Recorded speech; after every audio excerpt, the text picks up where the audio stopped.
Mark, what are your reflections on today's result? I thought physically we had a really tough day at the office. Like, we knew coming into the game with the size deficiency in both sides.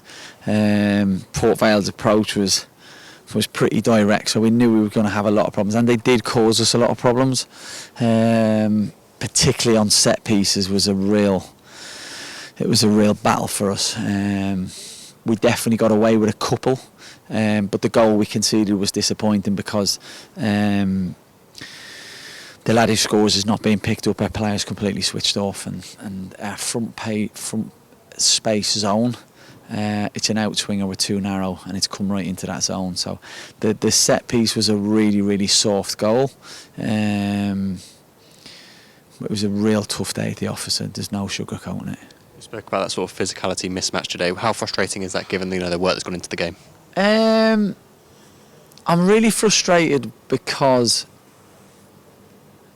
I'm not really frustrated because our lads didn't lay their bodies on the line. I'm really frustrated because we're missing so much physicality. It wasn't a case of players rolling over and giving up. There was none of that. It was just that today was. I said I wouldn't say this. It was a mismatch physically. We're missing Grant, Ryan, Harry, Ollie Clark's a monster in the air. So going into the game, we tried to be as physical as we could in terms of making a couple of changes. Some were enforced, but we knew coming in how daunting it was going to be, and Darren and his team didn't hide from that. It was pretty evident what they tried to do to us, and they're very good at it. They're a good side. They've got some good footballers, but I looked at them in the warm-up and thought, wow, you're a big team. Look at that first half. Obviously, we showed that sort of defensive solidity with a lot of, like you say, brave defending and brave blocking with the pressure that Port Vale sort of portrayed out there. So how do you assess that first half in particular?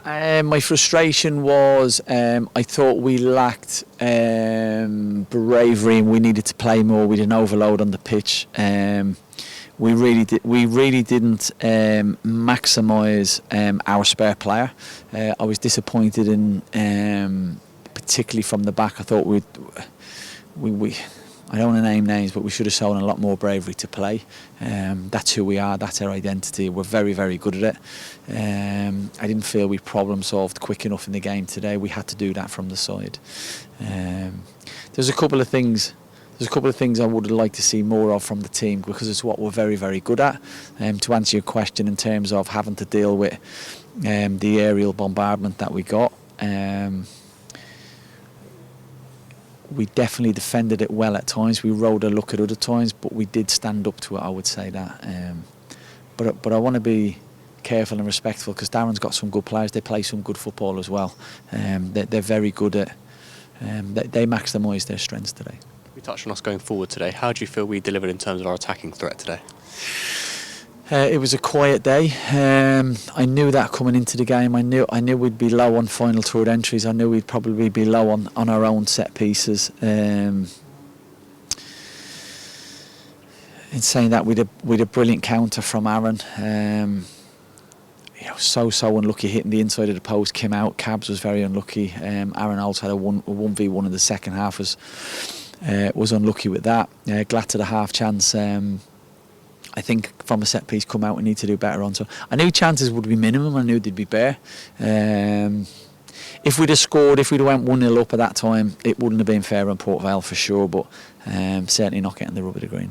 I suppose that's the thing, isn't it? When you have those moments, you've got to be able to take those. And a team like Port Vale, you will need to take those opportunities. Yeah, I didn't feel we were wasteful. That's the one thing I will say. I thought against Carlisle last week we got into great positions and lacked, or were wasteful in the final, the real deep final areas. I didn't feel that today. I just thought Aaron was unlucky. I thought we had a couple of nearly moments that just didn't go away. There's one flashed across the face of the goal in the first half. Tough day. It was as hard as we thought. It was everything we thought it was going to be, and it was that, and then a little bit more. Yeah, tough day for us. A brilliant learning day for us. A brilliant learning day for the players like Gav Kilkenny, fabulous footballer. Welcome to League Two. There was I think it was an eye opener for a couple of players today for sure. I don't want to dwell too much, but of course another set piece goal conceded. How do we learn from that?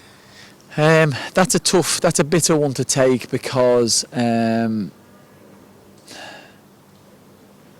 I want to be. I love the group. I love working with the group. They're a very, very coachable group. The first goal is that it's down to individuals. It's as simple as that. When you walk on the pitch, retain information, do the job you're supposed to do.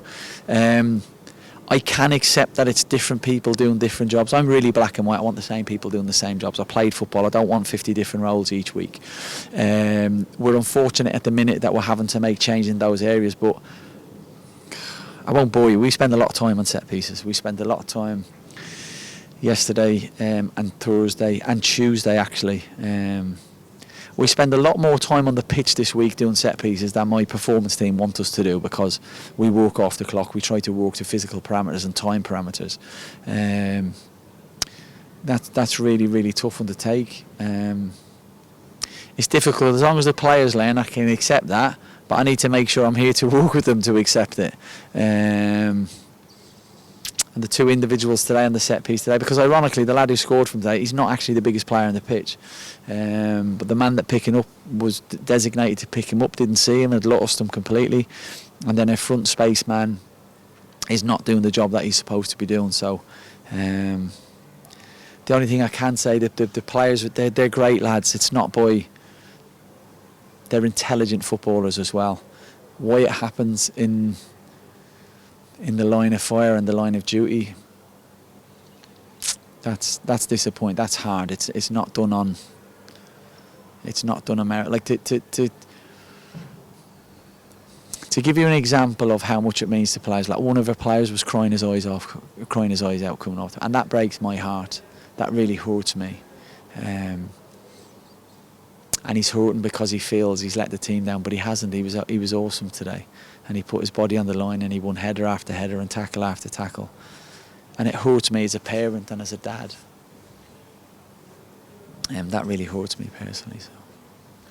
I suppose that sort of shows how much the players do care and they want to improve and want to get these results for the club and for the fans as well. Yeah, oh look, in terms of passion and desire and fighting for the badge, the players are flawless. And we had a brilliant support here today who really supported us, and I can understand the frustration post-game because we've lost, but that you can't question the desire of the players to fight for the badge and fight for the club. When we look at our physical data, when we see it with our eyes, when we see the number of crosses we had to defend, the number of free kicks in their half that wasn't hand on the play, they came into our box. So. But unfortunately, we lost the game. Football's about winning, I said to the guys after the game, but I come away from the game and my thought's black and white. It's like, I can't wait for Tuesday. It's as simple as that. And the great thing about football is it allows you and it gives you an opportunity pretty quickly. So the only thing that can change things is winning games, and I keep saying I've got a phenomenal, unshakable belief in the group, and I think we're going to win a lot of games of football. No Jeff King today. What was the reason for his absence? Yeah, so again, look, I don't want to label it, I don't want to go on about it. I hope Jeff doesn't mind.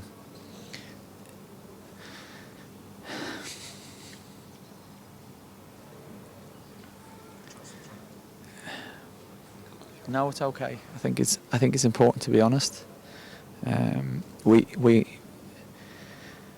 We unfortunately had another.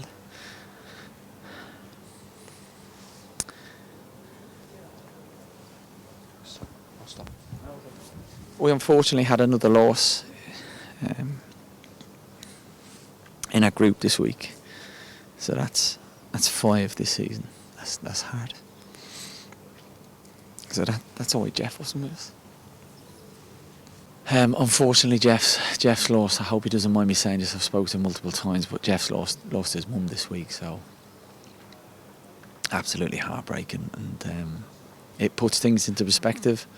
And our thoughts and prayers are with Jeff and his family, and to all the other guys and staff and players that unfortunately have been through that this year. That's unfortunately as a family. As a group, as a team, we've lost 5 members of staff, have lost loved ones, and so our thoughts and prayers are with Jeff, and we're devastated for him. Just an incredible human being, and heartbreaking for him, and we just want him back in, and we want to give him a hug and tell him we love him, because we do. So we can't wait to have him back in. I know he wants to come back in. So thoughts and prayers with Jeff and his family. Of course, all of us at the club share those and echo those thoughts with him. But I don't want to touch on it too much. But just finishing on this interview, where do we go now? What with Tranmere on Tuesday? How do we improve on the results? You attack it with everything you've got. You stand up, you stick your chest out. For me, it's simple. Bring it on. Can't wait. Looking forward to it. It's another game of football. It's what we're paid to do. It's what we love doing, and it's just another opportunity to win a game. And I'm looking forward to it. We're in a results aside, we're in a good place as a group of what we're trying to do and where we're trying to get to. So I've said it already. I'll say it again. I've got an unshakable belief in myself, my team of staff, and my players, and in what we're trying to do. So looking forward to it.